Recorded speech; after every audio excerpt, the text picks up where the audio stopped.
Saya percaya tim saya.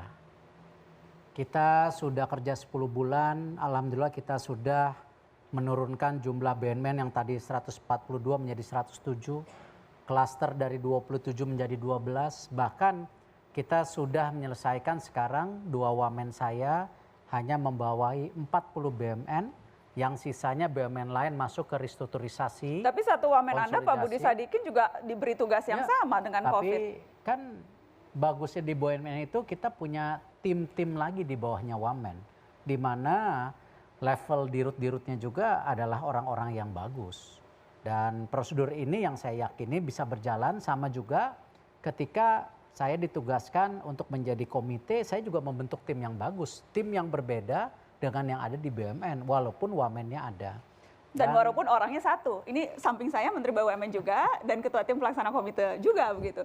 Jadi mau bawahnya sebanyak apapun, yang pucuknya satu. Saya percaya teamwork, saya percaya punya tim yang bagus. Karena sama ketika saya dibebani waktu itu ada tugas juga beberapa, Asian Games, Ketua KOI dan lain-lainnya, ya so far saya bisa deliver. Tapi bukan karena ego, tapi karena punya tim yang baik. Yang jelas pembuktiannya adalah dengan sekarang misalnya adakah rencana baru atau adakah sesuatu kebijakan baru yang akan dikeluarkan dari komite yang Anda pimpin ini? Ya, alhamdulillah setelah diberi kepercayaan kita waktu itu langsung rapat saya dengan Pak Budi dan Pak Doni, dan di mana kita membuat planning, salah satunya di kesehatan tadi vaksin.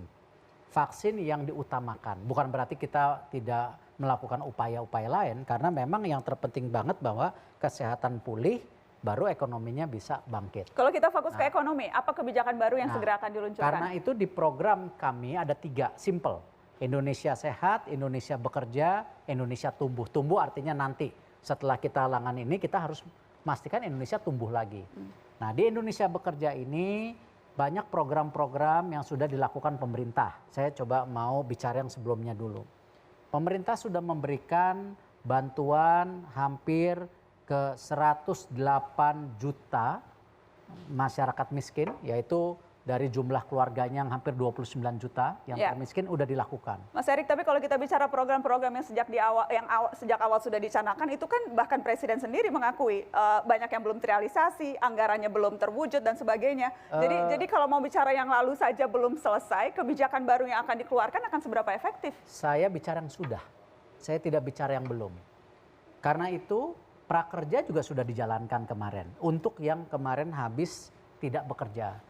Nah, sekarang ada 2 program yang sedang kita usahakan bulan ini juga terlaksana, yaitu program bagaimana subsidi untuk membantu para pekerja yang masih bekerja hari ini, yang gajinya sudah dipotong 50%, sudah ada yang dirumahkan, belum dilepas ya, tapi sudah dirumahkan, yang jumlahnya 13,8 juta, yang gajinya di bawah 5 juta, kita kasih program baru, yaitu nanti kita bantu 15% dari gajinya, kurang lebih 600.000 sebulan, di mana akan berlangsung untuk 4 bulan ke depan. Dan ini kita akan bayarkan 2 kali. Jadi 2 kali, walaupun 4 bulan kita bayarkan 2 kali. Karena kita mau memastikan juga daya beli tetap terjaga. Nilainya sangat signifikan, 13,8 juta itu kurang lebih hampir 33,1 triliun yang kita akan gelontorkan. Jadi, tapi ini jangan jadi kontroversi. Kenapa? Kadang-kadang kita lakukan ini, oh yang kerja dikasih, kita yang nggak kerja, padahal yang nggak kerja sudah dikasih. Mas Erik, bahkan kita juga ya ingin kembali menegakkan UMKM yang kemarin sudah dibantu. Baik, Mas Erik, sebelum masuk ke UMKM, saya menarik. Ini karena baru nih, saya baru dengar dan Anda baru sampaikan di Mata Najwa. Jadi akan ada subsidi penghasilan untuk orang yang masih bekerja, tetapi penghasilannya di bawah 5 juta. Akan mendapatkan 600.000 per bulan selama 4 bulan. 4 bulan. Ini dimulai kapan? Ini akan pada bulan September, Oktober, November, Desember, tetapi nanti dibagikannya per 2 bulan.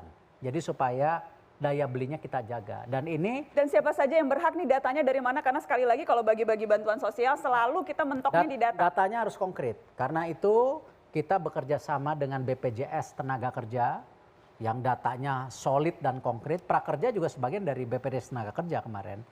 Lalu nanti dibantu. Dan kita tahu ada problem di sana. Yang kemarin yang sudah di layoff. Tapi yang ini yang benar-benar bekerja masih ngasih iuran. Jadi ini semua ya, bukan kita tidak bicara PNS, ini semua orang yang bekerja yang terdaftar di BP. Di luar BUMN, di luar PNS. Jadi benar-benar hanya yang tadi di sektor industri lah yang sekarang bukannya BUMN. Nanti kalau BUMN lagi gitu kan. Jadi di luar BUMN, di luar PNS yang terdaftar di BPJS Tenaga Kerja. Yang memberi iuran, kelihatan kan. Nah ini nanti kita bekerja sama dengan Perbanas supaya account-accountnya langsung ke mereka. Lalu saya sudah berkoordinasi dengan Ibu Menaker dan ini program memang yang kemarin Pak Presiden waktu di rapat Senin ingin dijalankan. Dan alhamdulillah sudah mendapat dukungan dari Menteri Keuangan, Pak Menko Erlangga, karena selama ini tadi Pak Menko Erlangga sendiri sudah menerapkan beberapa program yang sudah jalan tadi yang saya sudah sampaikan sebelumnya. Ya. Nah ini yang kira-kira kita ingin push, kita tahu bahwa hari ini kan sudah diumumkan kita minus 5,3. Nah salah satunya yang harus kita lakukan kembali ya kita dongkrak kembali daya beli masyarakat dengan apa? Menggerakkan sektor dari pemerintah, BUMN, tapi masyarakatnya sendiri harus bergerak. Ini yang kita lakukan. Itu. Baik. Kita akan break. Setelah ini kita akan lanjutkan lagi karena masih banyak isu-isu kontroversi yang harus dijawab oleh dua Mas Menteri. Setelah pariwara, tetap di sini.